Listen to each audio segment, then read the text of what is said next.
Si les soy sincera, hubo un momento en el que dudé mucho en hacer esta charla y hubo un momento en el que dudé de estar acá hablando enfrente de todos ustedes.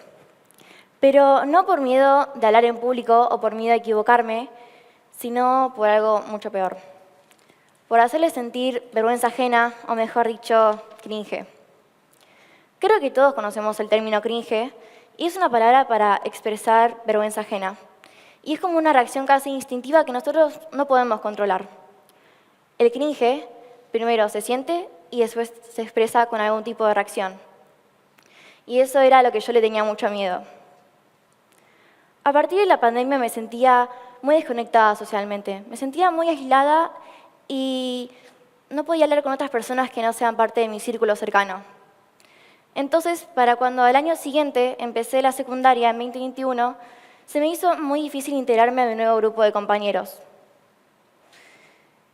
Y yo tenía mucho miedo de darles vergüenza ajena, por lo que generé un mecanismo de defensa que era que todo me dé cringe y prefería juzgar antes de ser juzgada. Prefería juzgar la risa de alguien, prefería juzgar un video de redes sociales de una persona que no conozco o juzgarme a mí misma por algo que hice hace muchos años y me sigue dando vergüenza. Todo me daba cringe.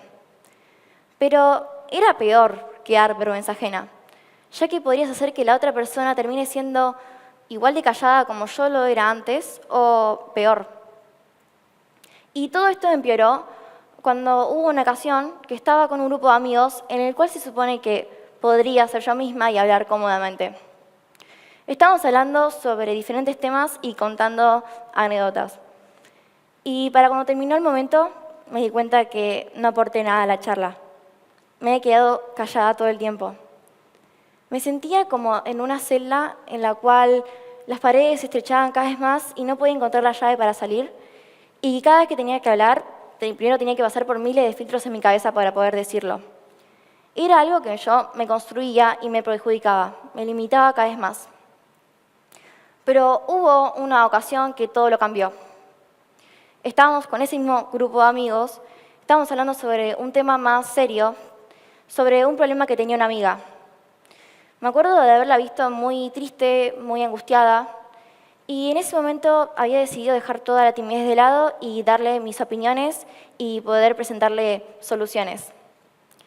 Cuando terminó el momento, ella se acerca a mí y me agradece, y me dijo que realmente le había servido lo que le había dicho.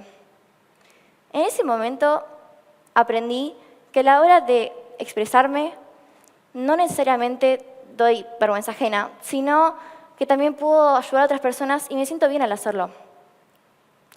Hoy en día pude encontrar la llave para salir de esa celda y era entender que el cringe puede estar siempre presente.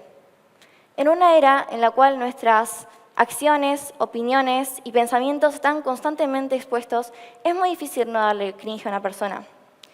Y yo tenía que entender que no tenía que dejar esa incomodidad de lado, sino que a la hora de compartir ideas no necesariamente me doy cringe y además de ayudar a otras personas, me ayudo a mí misma a poder salir de esa celda. Hablar con autenticidad nos da libertad, nos da entender quién verdaderamente somos y que eso es lo que realmente nos conecta. Muchas gracias.